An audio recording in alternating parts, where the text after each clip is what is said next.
Mañana con 8 minutos en toda la República Argentina. A esta hora la temperatura 7 grados 4 décimas, la sensación térmica 5 grados 7 décimas.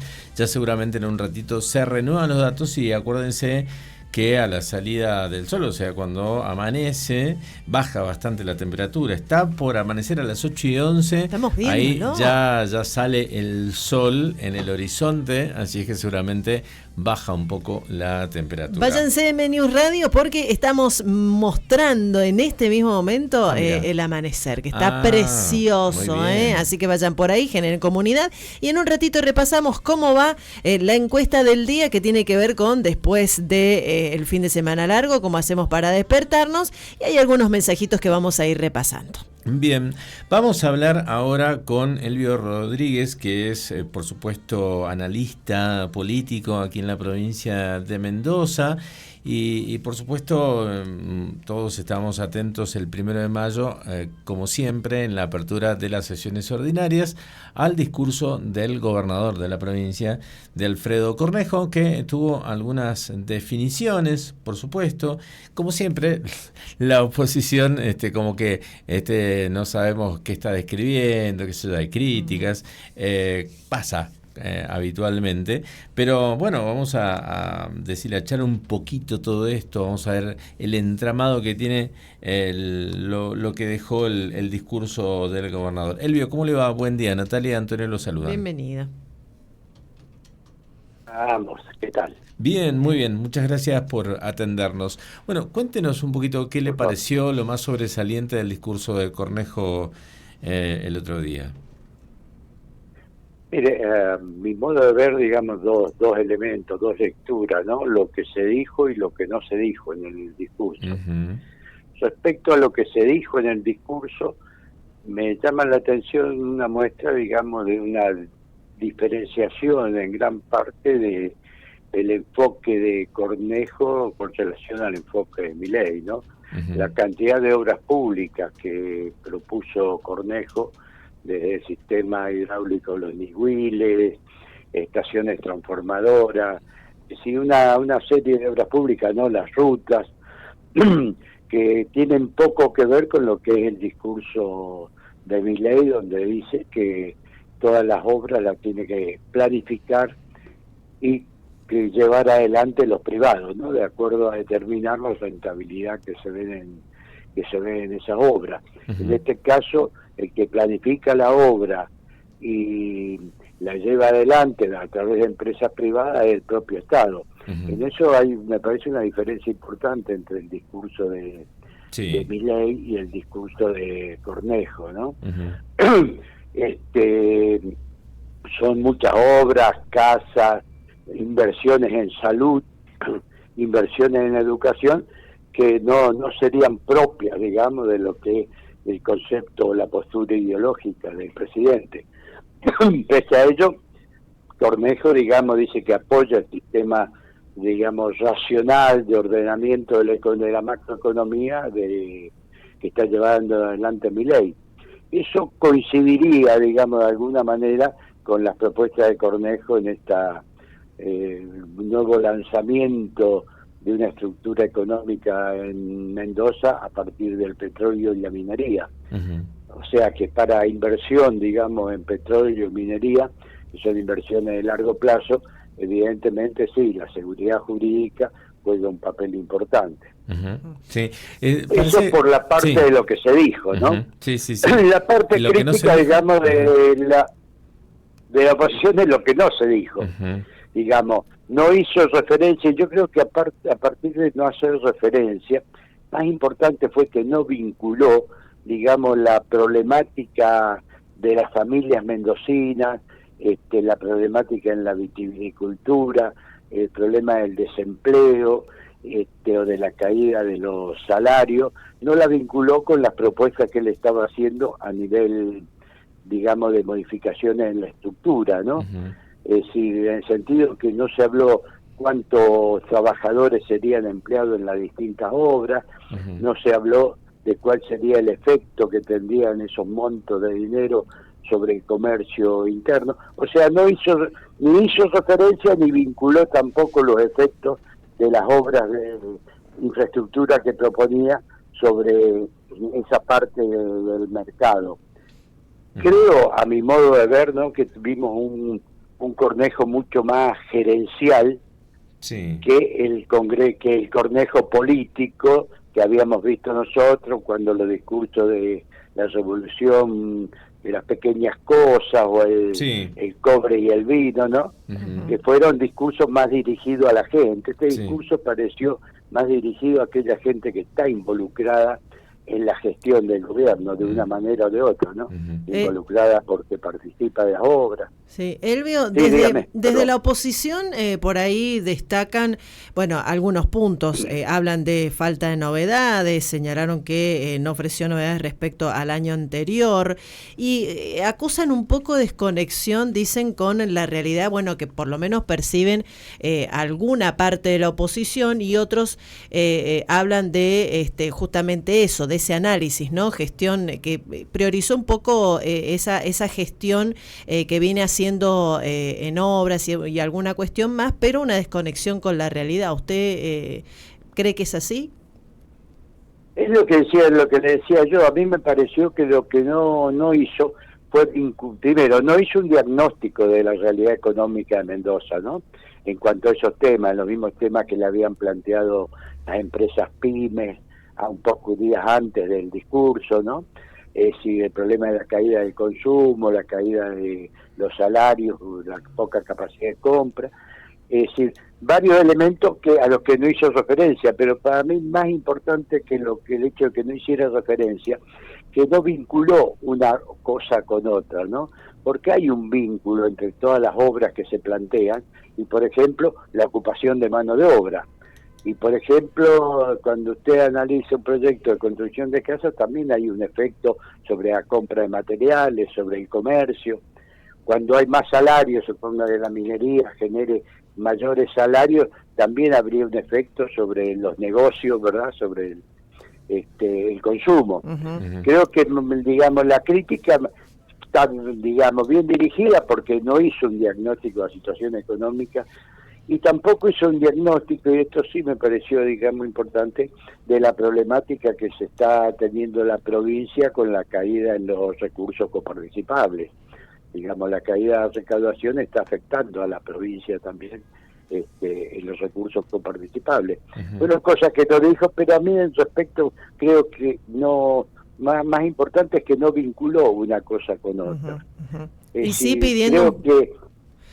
sí pidiendo un poco la continuidad, ¿no?, del proyecto hacia el año que viene, hacia lo que van a ser las elecciones del año que viene, ¿no? Sin duda, Cornejo, digamos, dejó clarito, digamos, el apoyo al gobierno nacional. Además dijo un cambio de modelo que Mendoza viene orgullosamente acompañando. Es decir, en realidad cierta razón tiene en el sentido que la mayoría de los mendocinos lo acompañaron en la última elección. No sabemos qué estaría pasando ahora, pero hasta la última elección sabemos que los mendocinos acompañaron. Pero creo que hubiera sido bueno que vinculara, ¿no?, todas las propuestas de obras públicas con esa problemática que observa la oposición y observa todo el mundo en Mendoza, como es la caída del consumo, el problema del desempleo, el trabajo precarizado. Bien, le cambio de tema, cambio de discurso. El discurso de Adorni, el gobierno trata de retomar la agenda, la iniciativa, dejar todo lo que ha sido esta tormenta Adorni detrás. ¿Va a poder hacerlo? ¿Cómo ve esta parte? Porque ya se habla de una inflación a la baja en el mes de abril. ¿Esto podría ayudarle a cambiar el clima al gobierno o va a seguir pesado con una oposición que, bueno, no le da respiro? Mire, no creo que Adorni salga fácilmente de la agenda pública. Sobre todo por todo el discurso, digamos, de Adorni y de Milei, digamos, acerca de ese cambio del paradigma de corrupción que había antes a un paradigma moral, como plantea él. Creo que no veo salir, pero además hay otra cuestión que creo que es también importante, ¿no? Cuando la situación económica está buena, hay hechos que pasan más desapercibidos en una parte importante de la población que no está involucrada ni hace un seguimiento de la política muy diario, muy intenso. Pero cuando la cosa económica no está buena, todas esas cosas sí, empiezan a como, diría, creo que una nota en La Nación, se afloja un ladrillo y empieza a tambalear toda la estructura, ¿verdad? Claro. Porque una cosa es, digamos, el reconocimiento a de grandes esfuerzos cruciales, los grandes esfuerzos que está haciendo toda la gente. Sí, no pasa nada de estos temas. Ahora, si evidentemente la gente del gobierno se dedica a pasear, digamos, con la plata nuestra y todo esto, si ya este esfuerzo crucial empieza a crecer, digamos, más bien un, ¿cómo le diría yo?, un abuso social. Es decir, es un abuso, y creo que esas cosas afectan. Yo siempre recuerdo, digamos, usted acá en el año 2011, Cristina Kirchner tenía varias acusaciones de corrupción, pero la situación económica en el bolsillo de los ciudadanos estaba bastante bien, e hizo una elección espectacular en el país, creo que alrededor del 54%. Sí. Está bien que se dijo también que la muerte de Kirchner había tenido un efecto de sensibilización al respecto, ¿verdad? Pero hizo una elección altísima. A los 2 años, o a los 4 años, ya, digamos, los hechos de corrupción con una situación económica más compleja ya empezaron a parecer muy desagradables para la gente que hace el esfuerzo. Elvio, ¿usted cree cuando dice de que hay un sector de la gente que no percibe, de repente, inclusive un gran sector también de los medios de comunicación, los más grandes del país, que no, como que no están mostrando, bueno, ese superávit fiscal, la reducción de la inflación, el saneamiento del Banco Central, indicadores también sociales que tienen que ver con una mejora del salario real, hay un número de la reducción de la pobreza también, que es muy claro. Esto usted dice que no derrama hacia un sector de la población que está más ceñido a su metro cuadrado, ¿no? Que no llega en muchas circunstancias a fin de mes. Mire, ¿cómo diría yo? Si el esfuerzo, digamos, de llegar a fin de mes, pues de alguna manera la gente llega a fin de mes, ¿verdad? Sí. Porque es inevitable que tiene que llegar, aunque sea comiendo pan duro, digamos, pero tiene que llegar, pues no hay otra alternativa. Si ese esfuerzo es un esfuerzo que usted ve el reflejo en el gobierno, que también sigue ese esfuerzo, es decir, usted dice, bueno, qué sé yo, esperemos, tengamos un poco de esperanza. La esperanza empieza a perderse cuando usted ve que gente en el gobierno, digamos, la está pasando muy bien, y la está pasando muy bien con el dinero que aporta a la gente, ¿no? Claro. Creo que ahí hay un dicho que no es agradable, pero dice que cuando un pobre anda en la mala, pisa cualquier cosa y resbala, digamos. Es decir, cuando las cosas empiezan a andar mal, el gobierno puede resbalar ante cualquier hecho. ¿Pero a qué se refiere, Elvio? ¿Se refiere a los sueldos que tienen los funcionarios o a estas presuntas hechos de corrupción, ¿no? Porque los funcionarios siempre se han movido en un mundo, no solo en este gobierno, sino los anteriores se han movido en un mundo absolutamente desconectado de la realidad del ciudadano de a pie, con lo que han percibido y con muchísimos hechos de corrupción que conocemos. Bueno, de hecho, así le fue en las elecciones a todos, ¿no? Sí. Es decir, Cristina Kirchner perdió con Macri cuando había puesto a Scioli de candidato, ya la situación económica no andaba bien, entonces los hechos de corrupción como que parecen más gravosos, ¿no? En el estado de ánimo de la gente. Yo lo que quiero decir que estas cosas, digamos, como que multiplican el mal humor cuando además de eso a usted le está yendo mal, ¿verdad? Si usted le está yendo mal, lo más seguro es que le está yendo bien, lo más seguro es que esté muy concentrado en las cosas por hacer. Cuando le está yendo mal, y está más atento a ver a cuántos otros le está yendo mal, y si ve que hay alguno que le está yendo muy bien, entonces empieza realmente a sentirse molesto y tener ese mal humor social. Yo no, es lo que yo digo, digamos, todo, ya le digo, es decir, cuando en una construcción se afloja un ladrillo, es posible que empiece a temblar toda la construcción también. Sí. Ahora, más allá de estos cimbronazos, ya que estamos hablando de esto, que el gobierno ha acusado de recibo por el tema de algunas encuestas que han circulado y que el gobierno no las ha dejado no las ha dejado pasar, ha tomado nota de esto. Del otro lado, ¿qué hay? Porque ¿qué figuras emergen? Se habla ahora de Macri, que estaría entusiasmado, aunque dicen que su entorno, no él. Y del lado peronista, el único que tiene aspiraciones es Kicillof, y no, la verdad que no le gusta a todo ese sector el nombre de Kicillof. Sí, digamos, de cualquier manera estamos todavía un poquito lejos de las elecciones y seguramente saldrán varios candidatos. Habrá una gran oferta de candidatos que luego se irá achicando a medida que se acerquen los tiempos. También está Pastor, que está saliendo un poco por televisión.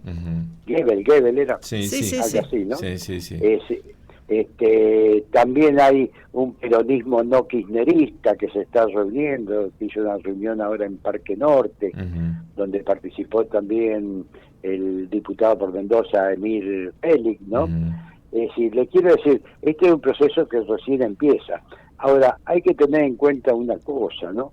Es decir, cuando el gobierno que está en el poder está en una elección de primera vuelta, está muy lejos del 40%, y quiere decir que hay una gran cantidad de gente que votó en contra de ese gobierno.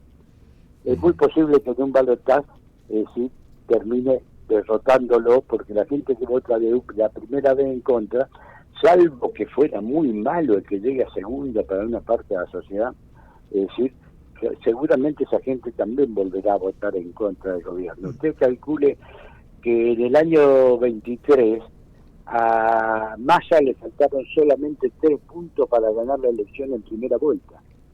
Sacó 37 puntos, si hubiera sacado 40 puntos, ganaba la elección en primera vuelta, pero Milei había sacado 30 puntos. Es decir, y después en la segunda vuelta, porque digamos de ese 37, el 63 que faltaba, había votado en contra del gobierno nacional de Alberto Fernández, bueno, lo llevó a un 56% de Milei. Claro. Entonces, el problema del balotaje es eso, que el que no vota en primera vuelta al presidente, no, tiene que estar muy arriba, con mucha diferencia con el segundo, para poder asegurarse el balotaje.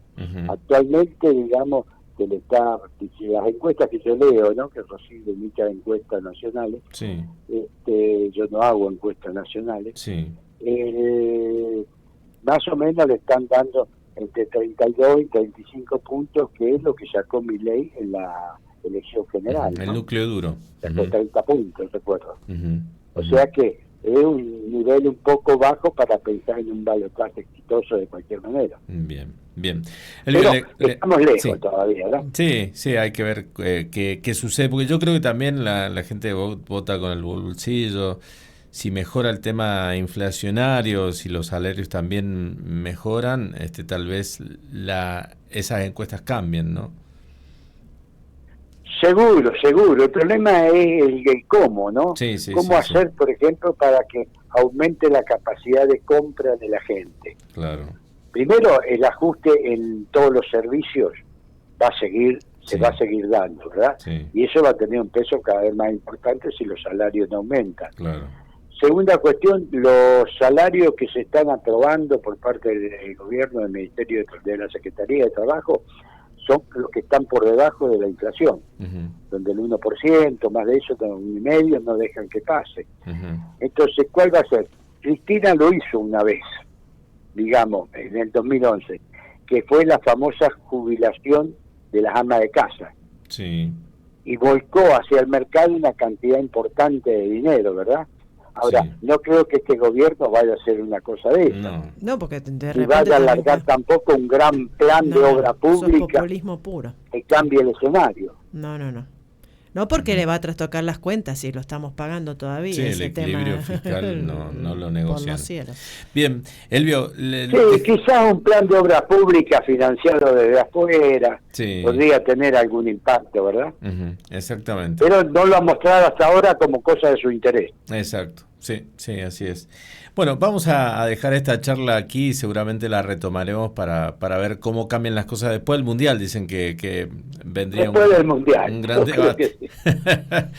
Bien, gracias. Un abrazo grande, Elvio, muchas gracias. Adiós. Un abrazo a ustedes y muchas gracias por su llamada. Gracias, adiós, hasta luego. Estábamos hablando con el analista político, encuestador Elvio Rodríguez, sobre lo que dejó el discurso del gobernador el otro día aquí en la legislatura y además esta situación nacional, ¿no? De que el gobierno está tratando de retomar la agenda política cuando la oposición, solamente lo único que hace es darle martillazos, ¿no? Elvio, en los dedos a cada uno del que puede. Elvio le da esperanza al tiempo, ¿no? Para que empiece a aflorar una oposición que parece que no lo van a lograr, más allá de que pueden llegar a armarse, pueden llegar a conversar, pero realmente que están muy desdibujados, ¿no? Sí, me da la sensación de eso, que están todos divididos. Todos. En el justicialismo no hay liderazgo de ninguna parte y no saben por qué venderte. Claro. ¿Qué te venden? Y en el PRO, viste que ahora como que hay una relación muy fría entre Macri y Milei. Es que también se quiere diferenciar Macri de Milei. Obvio, se quiere diferenciar. El otro día no se saludaron en la cena de la Fundación Libertad y muchos apuntan a Macri candidato o precandidato para el 2027. Cosa que Macri no está convencido de eso. No ha dicho nada todavía, claramente. Macri no está muy convencido de eso. El entorno de Macri sí quiere. ¿Pero por qué? Quiere. Porque es el más potable, es el único que les puede llegar a dar un número, un número positivo. O como que sería, porque la gente ya tiene definido que a lo anterior no quiere volver. No. Llámese peronismo, kirchnerismo, camporismo, izquierda. Y vos le preguntás a cualquiera de los otros y lo que proponen es lo anterior. Disfrazado, pero lo anterior. Sí, no propone nada nuevo. Y Kicillof sería el símbolo de lo anterior. Del fracaso, exacto. Entonces, Goebbels hasta ahora lo que ha mostrado es... Se murió. Goebbels se murió, Antonio. Sí, pero no. Es nada. Y lo que plantearía como un modelo más moderado de lo que estamos viendo ahora sería Macri. Sí. Es lo único. El resto, pero el tema que hay muchos que dicen Macri, sí, es más moderado, pero es un tibio. Y no enfrentaría estas situaciones como las enfrenta Milei, por ejemplo. No. Que Milei, con todo, no le importan los costos políticos. La forma. Lo hemos visto. Lo hemos visto cuando ha tenido que recortar, ha recortado, cuando ha tenido que bancar a Adorni, lo banca. Porque él está convencido, no es porque él está convencido que es así y punto. Así es que